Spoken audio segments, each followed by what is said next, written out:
Siempre da gusto ver nuevas historias, nuevos contenidos en plataformas como Netflix. Y Ya no estoy aquí nos da una mirada interesante a un México que pocas veces le ponemos atención.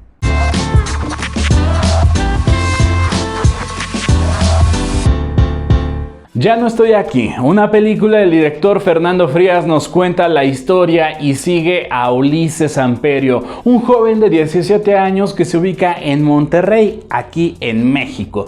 Y de esta forma nos muestra a un joven que, utilizando su música, utilizando su forma de vestir, se va a separar de muchas otras personas. Y me refiero a separar porque simplemente con verlo salta. Y la verdad es que de esa forma nos muestra que esta película nos va a entregar algo diferente, utilizando toda la identidad de un personaje para mostrar lo interesante, lo entrañable, lo llamativo que puede ser el vivir lejos de un lugar que tanto quieres. Quizá para muchos pueda resultar un tanto extraño poder ver este tipo de historias y este tipo de cultura, porque finalmente el hecho de poder ver a estas personas que tienen un gusto muy diferente, poco conocido, podría causar algo de ruido, pero más allá de eso creo que lo único que hace es ubicarnos mucho mejor con un personaje único, un personaje que tiene características emblemáticas que incluso en la historia, en la película, nos va mostrando que eso hace más rico su personaje. La historia se presenta en dos líneas temporales, cosa que a mí me causa un poco de conflicto. No tienen mayor problema. Nos ubica tanto en Monterrey como en Nueva York. Este sujeto, al tener un problema en el lugar donde vive, Monterrey, tiene que huir a Estados Unidos y se ubica en Nueva York. Ahí va a conocer a diferentes personas que algunos le harán la vida imposible y otros parece que van a apreciar mucho la forma de ser de este chico, la forma de vestir y sus gustos musicales, y otro tanto lo van a odiar por ello.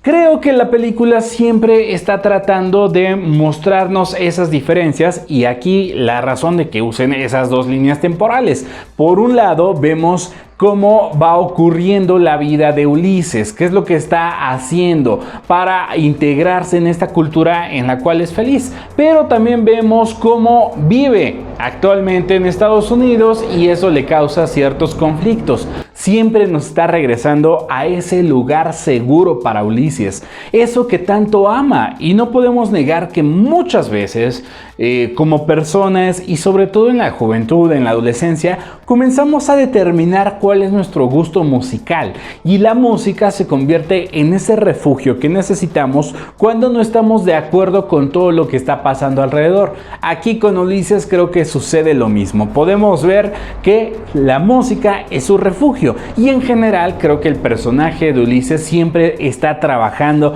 por regresar a eso que lo hacía feliz. Los cholombianos, toda esta tribu que al parecer tuvo mucho auge en Monterrey, es lo que nos muestra y a la cual pertenece Ulises. Vemos cómo las cumbias tradicionales son ralentizadas, las cumbias colombianas son ralentizadas dándole un ritmo interesante y hasta cierto punto pegajoso. Aquí pertenece Ulises y eso le da también una forma diferente en su forma de vestir. Nos muestra que a través de un atuendo un tanto extraño con combinaciones de otras culturas nos entrega a este personaje que siempre fue feliz, y ese es mi problema con la película, o al menos el principal, que vemos una historia que podría ser entrañable, que no se dedica a mostrarnos o tratar de cambiar una perspectiva, sino que más bien siempre nos muestra un personaje que está tratando de volver al lugar donde fue feliz, a un lugar donde estuvo cómodo, y al final descubrimos que quizá ya no estaba aquí. Creo que es una película que logra mostrarnos un retrato fiel de cómo se vivía México y quizá todavía se sigue viviendo en estos días. La película nos ubica allá por el mandato de Felipe Calderón cuando fue presidente y cuando inició esta lucha contra el crimen organizado, y es ahí cuando comienza a descomponerse una sociedad en Monterrey. Entonces es cuando Ulises tiene que involucrarse en situaciones que no esperaba y por ello huir a Estados Unidos.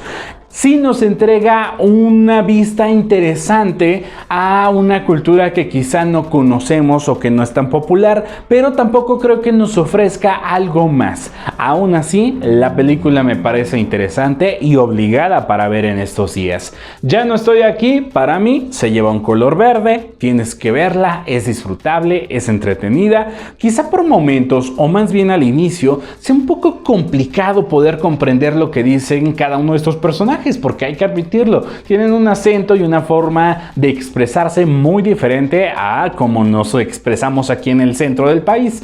Entonces, por allí le vi un poquito de problema al inicio, me costó un poco poder comprender qué es lo que decían, pero en general se disfruta. La verdad es que Ya no estoy aquí es de esas películas que vienen a dar un respiro a una plataforma que ya cada vez más nos está entregando contenidos, si no desechables, poco interesantes. Entonces, la propuesta es ver Ya no estoy aquí. Si tú ya la viste, me gustaría mucho que me dijeras qué te pareció. ¿Te gustó? ¿No te gustó? ¿Le quitarías? ¿Le cambiarías? ¿Comprendiste perfectamente?